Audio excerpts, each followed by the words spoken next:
Bien, écoutez, 3 jours après les élections européennes, au moment où le PS est dépité et l'UMP est décapité, vous concevrez facilement que ce débat est un peu irréel, pour ne pas dire surréaliste.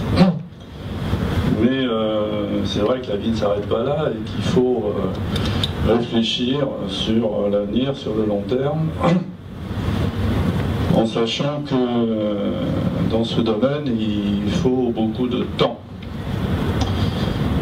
J'en prends pour preuve le RMI, entre l'ouvrage que j'ai écrit sur ce problème en 1974 et le vote à l'Assemblée en 1988, il s'est passé presque 15 ans.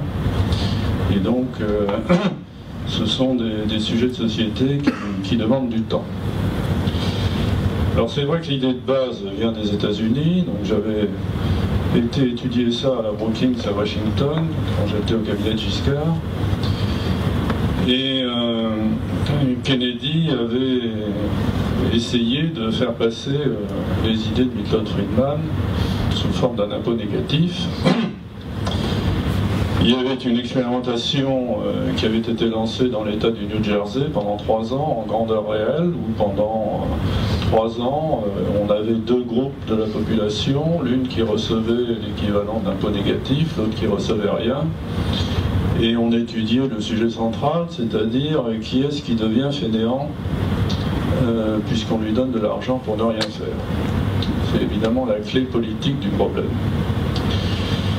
L'étude du New Jersey a duré de 1969 à 1972, et entre-temps, Kennedy, Nixon ont essayé de faire passer au Congrès une loi dans ce sens. Et ce qui devait arriver est arrivé, c'est-à-dire au Sénat, le sénateur Long, qui présidait le comité financier, a fait étudier quelques cas particuliers bien choisis, qui montraient que quelqu'un gagnait plus à ne rien faire qu'à travailler. Et pendant les auditions, on a demandé aux représentants du gouvernement pourquoi quelqu'un qui quitterait sa chaise longue s'il gagne moins en travaillant qu'en faisant rien. Ça a enterré le dossier, la loi n'est pas passée. Donc il ne s'est rien passé.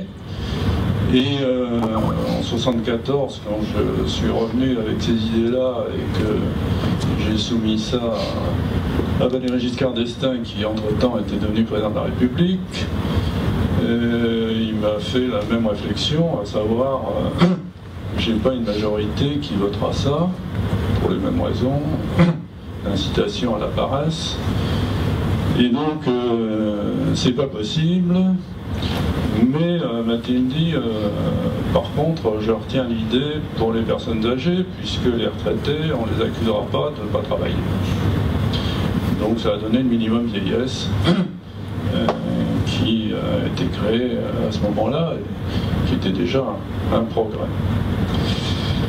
Et puis après, j'ai continué à défendre ces idées que j'étais en train de faire.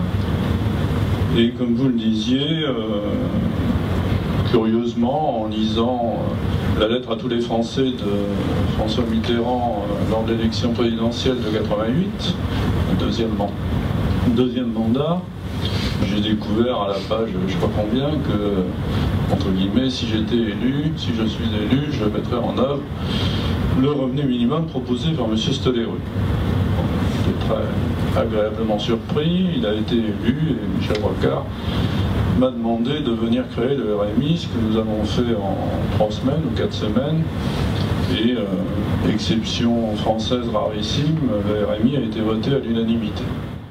Il y a un proverbe chinois qui dit donne un poisson à un pauvre, il mangera un jour, apprends-lui à pêcher, il mangera toujours. C'est un proverbe qu'il faut un peu compléter en disant apprends-lui à pêcher, il mangera toujours du poisson. Et donc, par-delà apprendre à pêcher, si on lui donne de l'argent, il apprendra ce qu'il a envie d'apprendre, et à ce moment-là, il gagnera sa vie et il deviendra autonome.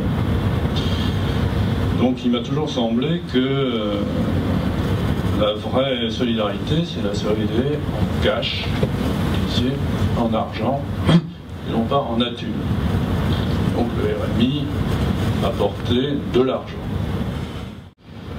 Et puis, pour finir, le RSA continue à avoir le défaut congénital du RMI, c'est-à-dire qu'il rentre dans le domaine social.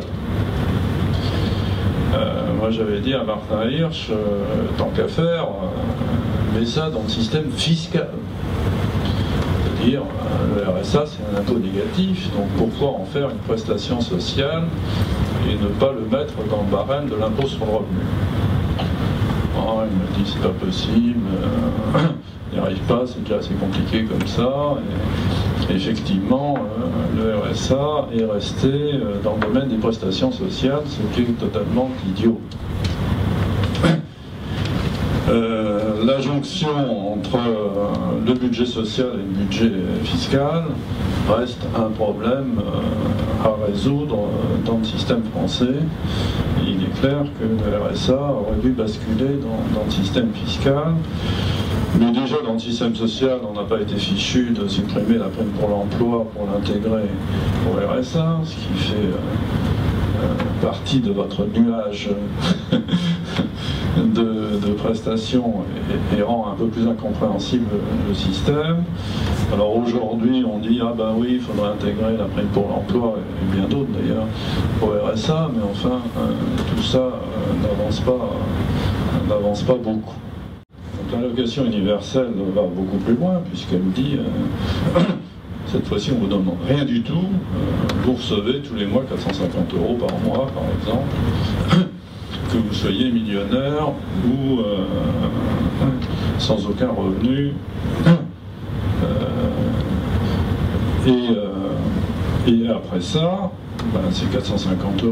Si vous n'avez pas de revenus, ça vous sert à manger. Et si vous gagnez 5 000 € par mois, ça fera 5 450 et l'impôt sur le revenu épongera de toute façon ce qu'on vous a donné. Donc c'est pas grave, puisque les gens riches le reversent dans l'impôt sur le revenu et les gens pauvres le gardent. Alors c'est évidemment très séduisant sur le plan intellectuel. Je vous laisse à penser ce qui se passerait si en France actuellement on proposait ça.